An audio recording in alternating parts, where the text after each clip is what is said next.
Hello everyone. This is the brand new and improved version of my 6502 single board computer.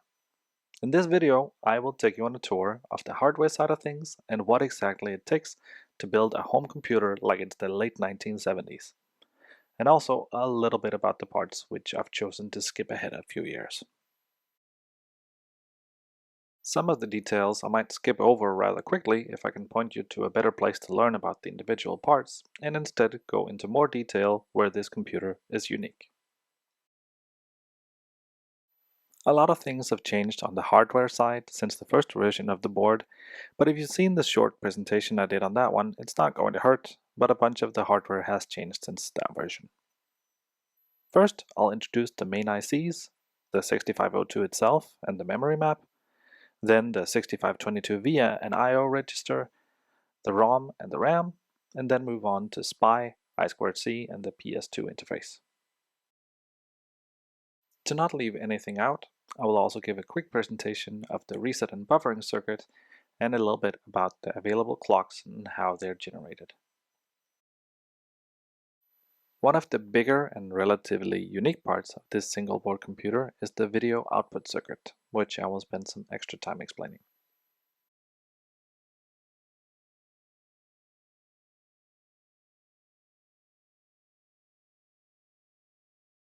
The MOS Technology 6502, released in 1975, was developed by Chuck Peddle and company at MOS Technology, not to be confused with MOSTech, which actually manufactured the competing Zilog C80 for a while.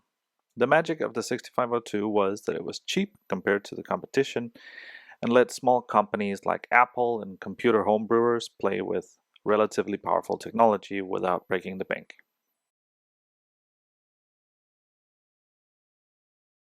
This single board computer supports both the original NMOS Technology 6502 as well as the Western Design Center CMOS 65C02. Since the main idea is making a computer with as few new components as possible.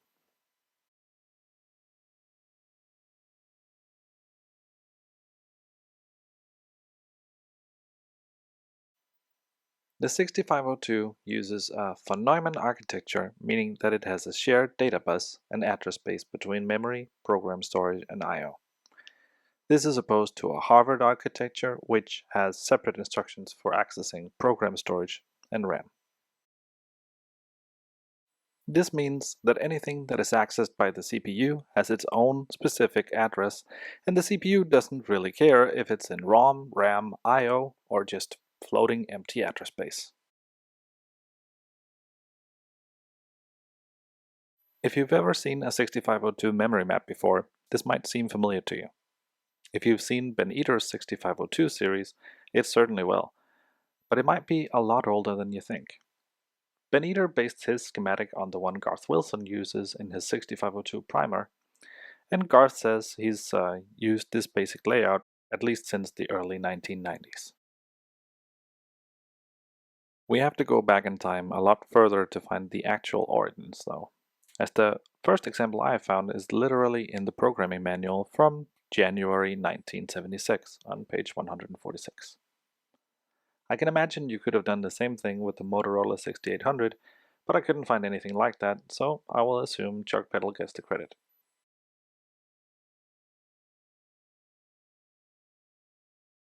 The ROM footprint is designed with a 32-pin CIF socket in mind, and by default, it'll accept a modern SST39SF010 flash ROM, which is quick to pop in and out during development, or with a jumper, it'll happily accept any old 28-pin EEPROM you have in your junk drawer.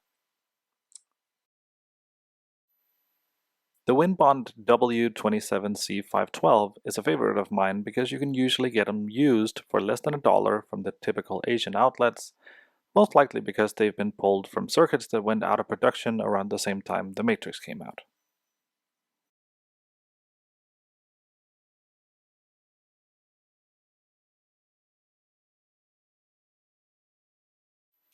To avoid fuzzing around with refresh circuits for DRAM like in the Apple I and Apple II, I went the same route as most other 6502 builds of this millennium and used a simpler 28-pin 32K SRAM instead.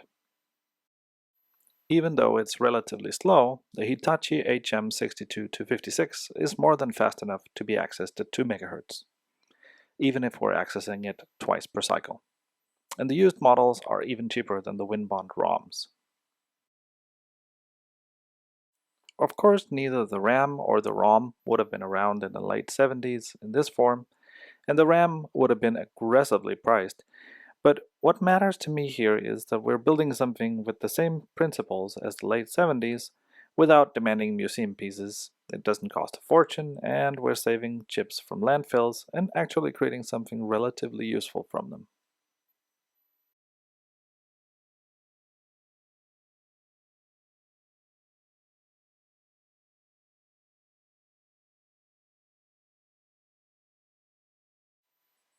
Anything that can't be feasibly implemented as part of the memory map, like serial data, will need to be implemented through some sort of helper IC. In most cases of the 6502, this will either be a 6520 peripheral interface adapter or a 6522 versatile interface adapter. For this single board computer, I used the 6522 VIA because it also has built-in timers and a shift register, which can often be used directly as a serial port. And it still fits in the same 40-pin DIP package as the 6520. In my design, I've managed to leave port A free as user GPIO, including the two control lines CA and CA2. Port B I use for bit banging SPI and I2C, as well as the chip select and enable lines for the NRF 24L01 compatible module on the back. This wireless module that I use for bootloading code on the board and interfacing with other wireless gadgets already got its own video, so I will just leave a link for that in the description. Besides that, port B has a single free pin left that can be used as a chip select for a SPI peripheral or GPIO. I used the special VIA feature of clock counting on PB6 for the PS2 keyboard interface, which I will get back to in a minute, as well as receiving data from a tape deck sometime in the future, and I also plan to use the timed output on PB7 for outputting specific frequencies for recording to tape.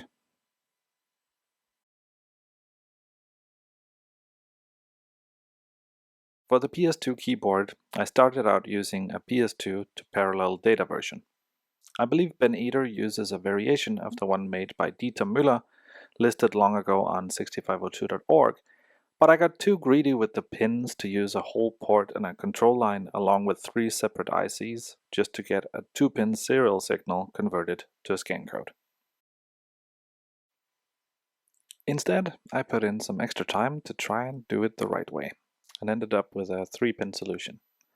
The shift register that's already built into the 6522 along with PB6 to fetch the correct 8 bits from the incoming 11-bit data. The only hardware problem is actually a bug in all 6522s. The bug affects both shift register modes that use external clocks, and the behavior is that any clock that is within a few nanoseconds of the falling phi2 edge is ignored. Hardware-wise, the solution only needs a single D flip-flop like half a 74 HC74 to overcome the hardware bug in the 6522. By clocking the flip-flop on the rising edge, no clocks will be skipped. Since the PS2 data is valid on the rising edge and PB6 counts on the falling edge, we can simply use the inverted Q output of the flip-flop for the shift register. A big thanks to everyone who helped debug this issue on the 6502 forum, especially Garth Wilson, who seems to have infinite patience teaching newcomers the same basics over and over again, and George Foot, who kept helping until this actually worked. If VGA sprites or interfacing with floppy drive sounds like your kind of thing, you should definitely check out George's channel as well.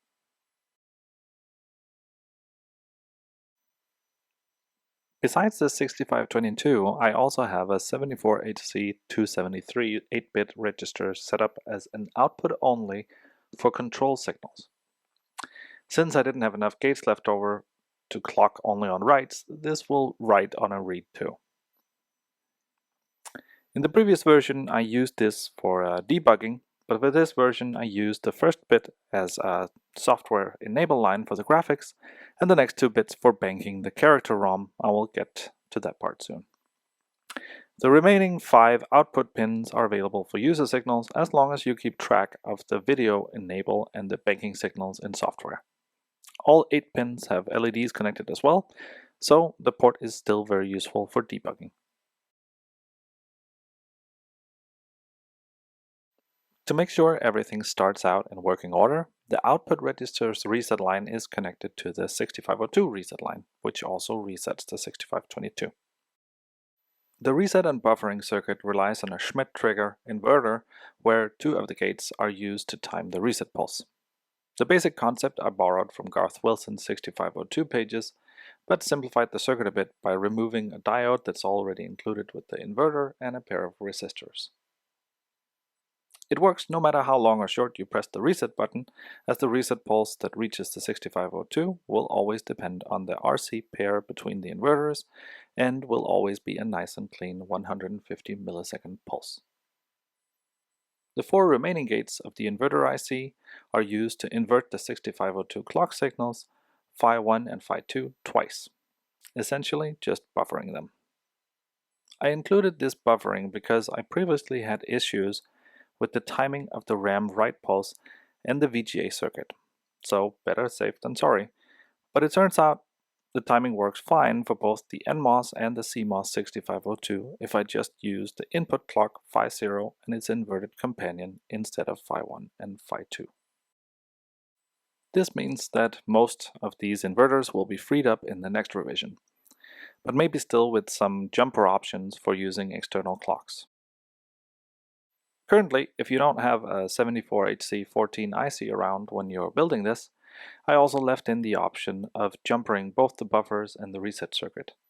At the expense of a fuzzy reset pulse, just make sure you don't short the signals by jumpering with the IC still in the socket.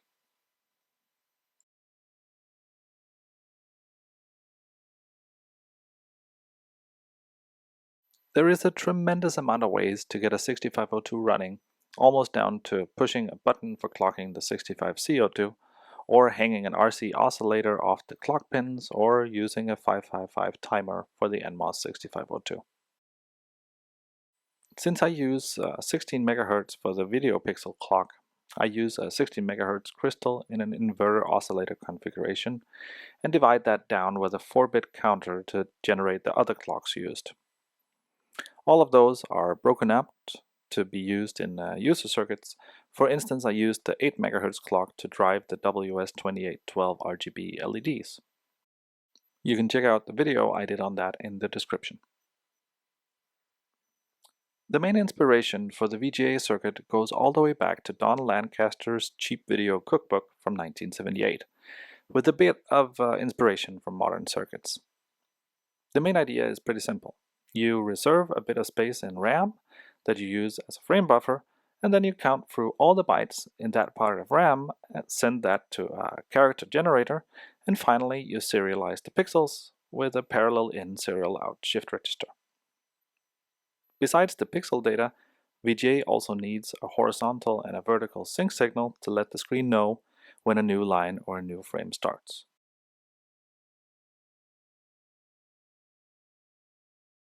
What you see here is how I've organized the frame buffer. It's not completely to scale, but it does show you the intervals which you can write to get something written on the screen, and which you can't. VGA also has some blanking intervals the screen uses to set the black level. Instead of decoding the blanking in hardware, I simply made sure all the data is 0 at those intervals. This comes at the expense of extra RAM spent just for outputting zeros, but it simplifies the circuit quite a lot. Lancaster used the 6502 itself to generate the count through the address space at 1 MHz with the help of a ROM chip for decoding chip and blanking signals, as well as a ROM to take over control of the 6502 while outputting a line. This was a cheap way of generating the video counting action in 1978, but it does come at the expense of significant CPU time spent outputting just video. To get around this issue, you can use two 8-bit counters and make sure they only try to control the RAM when the 6502 isn't. This works because the 6502 lets the data bus float when Phi2 is low and doesn't actually use it until Phi2 is high.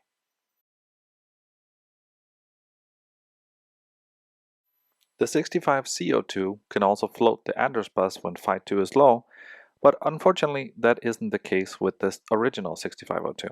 It simply tries to drive the address bus at all times. To get around that, I have two 74HC245 Tristate buffers in place that let the counters control the address bus at the right time.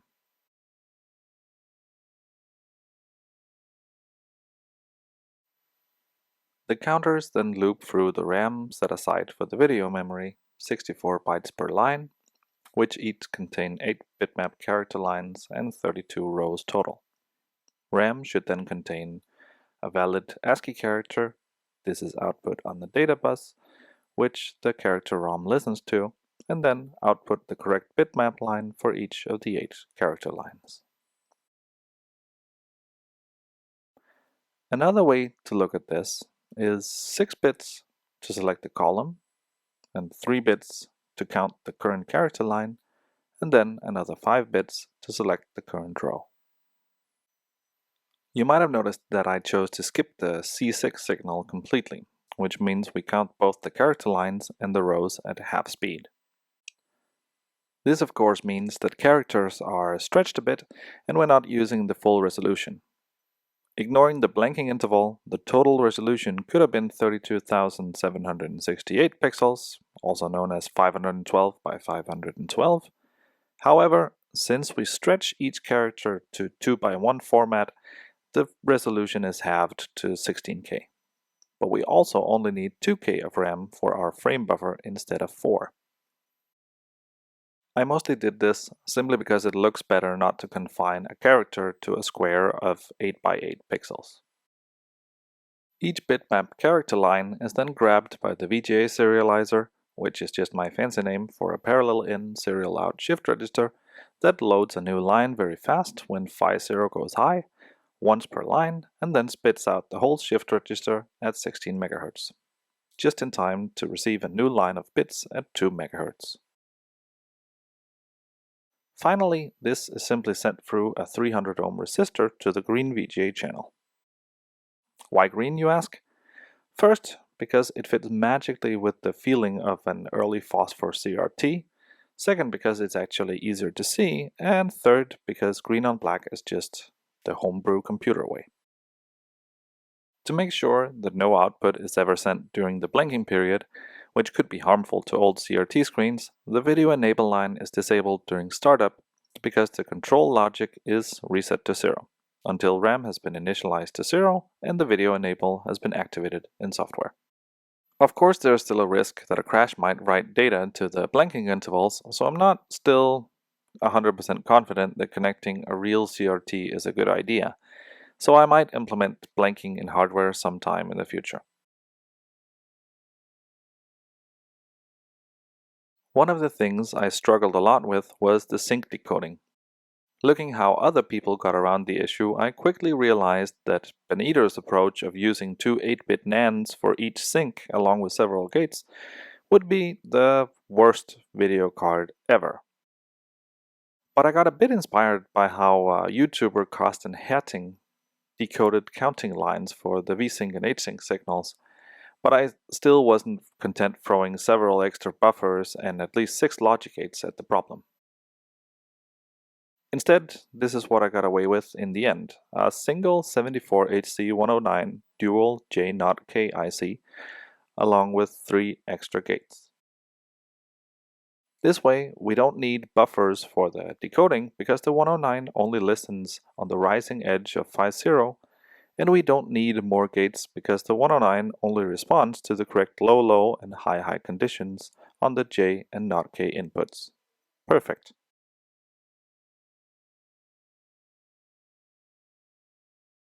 Something I forgot to mention earlier is the DMA Offset configuration. Since we certainly don't want our video RAM on top of either 0 page or stack, or the beginning of RAM in general, we need a way to trick the video circuit into looking in a different place. Luckily, we can handle this problem with a few pulling resistors. By pulling the top address lines into the position we want when the address line buffer isn't directly driving them, we can choose the starting address for the video RAM. I chose address 2000 hex arbitrarily, but it would probably have been a better choice to place the VRAM at the end of regular RAM instead of the middle. At least, it's a problem that's easily fixed by cutting two traces and connecting the resistors on A12 and A11 to 5 volts instead of ground. That'll move the VRAM to address 3800 instead. I haven't tried this, but you can probably also move the VRAM all the way into I/O space at address 4000 as write-only VRAM if you change the RAM output enable logic slightly and you make sure no I/O device is listening there.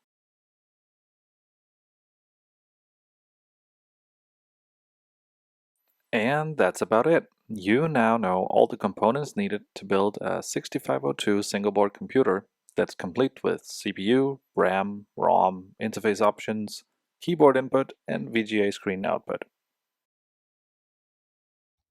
The next couple of videos will be details on saving data to tape like it's 1976 with a genuine tape deck from 1972 that I tried, somewhat unsuccessfully, to restore to complete working condition, but hopefully it'll still be good enough to store and play back a two-tone encoding. If you like this video and the things here on my channel, I'm sure you know what to do. I will probably also show how to get the error-correct Microsoft Basic running on this little computer. Even though Microsoft Basic isn't exactly my cup of tea, it does open up this project to a lot of interesting code written in Basic. If you'd like to make a board like this for yourself, you can find all the files on GitHub and many more details on this project's hackaday.io page. Be aware that this is an ongoing project though, and the version you'll find on GitHub a year from now will probably have the new PS2 interface with USB connector built in rather than as an external flip-flop required version, along with tons of other improvement, of course. Be sure to check out all the videos and helpful people I mentioned in this video. Links are in the description. Thank you very much for watching.